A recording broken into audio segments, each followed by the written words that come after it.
রূপনগরের এক গভীর রহস্যের জগতে আপনাদের স্বাগত।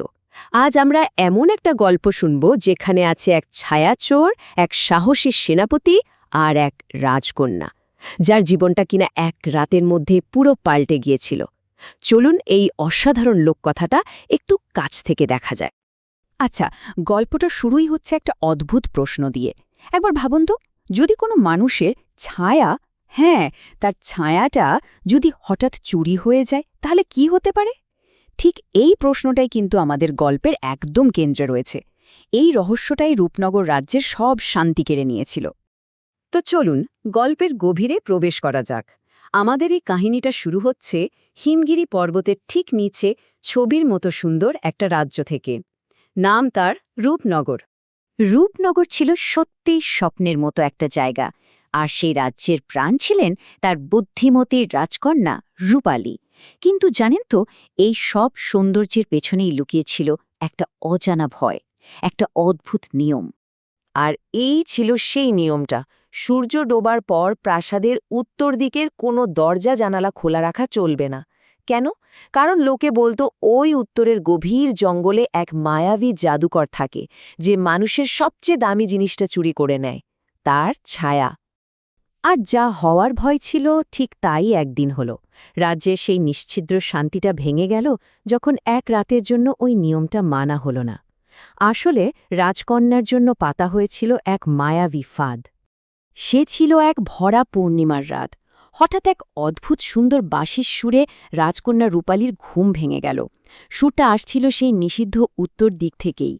চাঁদের আলোয় তিনি দেখলেন বাগানে দাঁড়িয়ে এক সুদর্শন যুবক বাঁশি বাজাচ্ছে।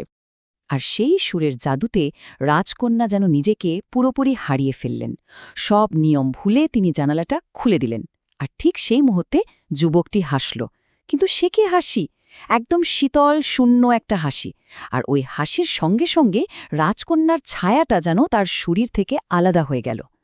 পরের দিন সকালে যখন রাজকন্যাকে পাওয়া গেল, তিনি জেগেছিলেন ঠিকই, কিন্তু তার মধ্যে কোনো প্রাণ ছিল না, একেবারে একটা জীবন্ত পুতুল।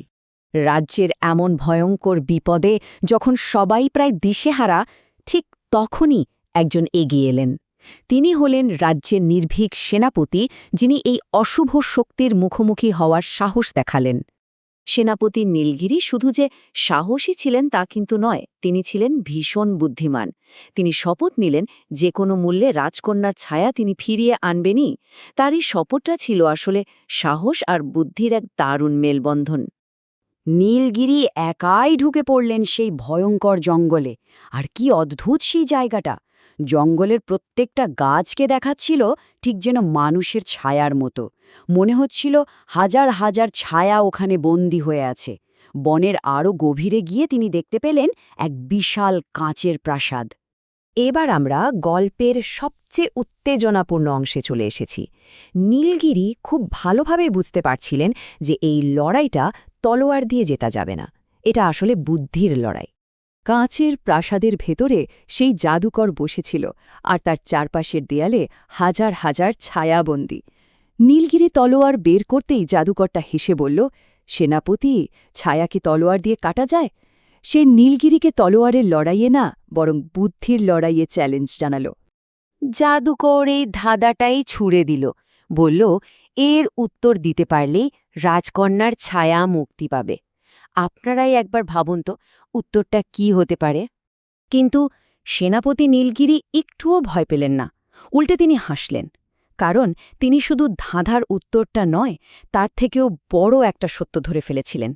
তিনি বুঝে গিয়েছিলেন জাদুকরের সবচেয়ে বড় দুর্বলতাটা কোথায়। আসল ব্যাপারটা হল, নীলগিরি লক্ষ্য করেছিলেন যে প্রাসাদে এত আলো, অথচ জাদুকরের নিজের কোনো ছায়া নেই, এমনকি কাঁচের দেওয়ালে তার কোনো প্রতিবিম্ব পড়ছে না। তখনই তিনি বুঝে গেলেন এই জাদুকর নিজেই একটা মায়া, একটা ফাঁকি। এবার নীলগিরি তার আসল চালটা চাললেন। তিনি কিন্তু ধাঁধার উত্তর দিলেন না, বরং পকেট থেকে ছোট্ট একটা আয়না বের করে সোজা ধরলেন জাদুকরের মুখের সামনে। ভাবুন একবার, যার নিজের কোনো প্রতিবিম্বই নেই, সে আয়নার আলো কিভাবে সহ্য করবে? পারলও না। এক বিকট চিৎকার, আর এক মুহূর্তের মধ্যে তার পুরো মায়ার জগৎটা ভেঙে চুরমার হয়ে গেল। জাদুকর যেই শেষ হল, সঙ্গে সঙ্গে রাজ্যের ওপর থেকে যেন কালো মেঘটা কেটে গেল। কিন্তু এই ঘটনাটা রূপনগরের সবার জন্য একটা নতুন আর খুব গভীর শিক্ষা রেখে গেল। ঠিক সেই মুহূর্তে কাচের প্রাসাদটা হাওয়ায় মিলিয়ে গেল, আর সব বন্দী ছায়া মুক্ত হয়ে গেল। রাজকন্যার ছায়াও ফিরে এলো তার শরীরে, আর সঙ্গে সঙ্গেই রাজকন্যা তার সব স্মৃতি, সব অনুভূতি ফিরে পেলেন। রূপনগরে আবার খুশির হাওয়া বইতে শুরু করল। তাহলে এই গল্প থেকে আমরা ঠিক কী শিখলাম? প্রথমত, সাহস, নীলগিরির মতো করে অজানা বিপদের মুখোমুখি হওয়ার সাহস। দ্বিতীয়ত, প্রজ্ঞা, মানে শুধু শক্তি দিয়ে নয়, বুদ্ধি দিয়ে মায়াকে হারানোর ক্ষমতা। আর সবথেকে জরুরি হল সতর্কতা, কারণ যা কিছু দেখতে সুন্দর তা সবসময় নিরাপদ নাও হতে পারে। এই গল্পটা শেষ পর্যন্ত আমাদের জন্য খুব গুরুত্বপূর্ণ একটা প্রশ্ন রেখে যায়। আমরা তো প্রায়ই বাইরের চাকচিক্য দেখেই মুগ্ধ হয়ে যাই, কিন্তু তার আড়ালে কি থাকতে পারে তা কি সবসময় ভেবে দেখি?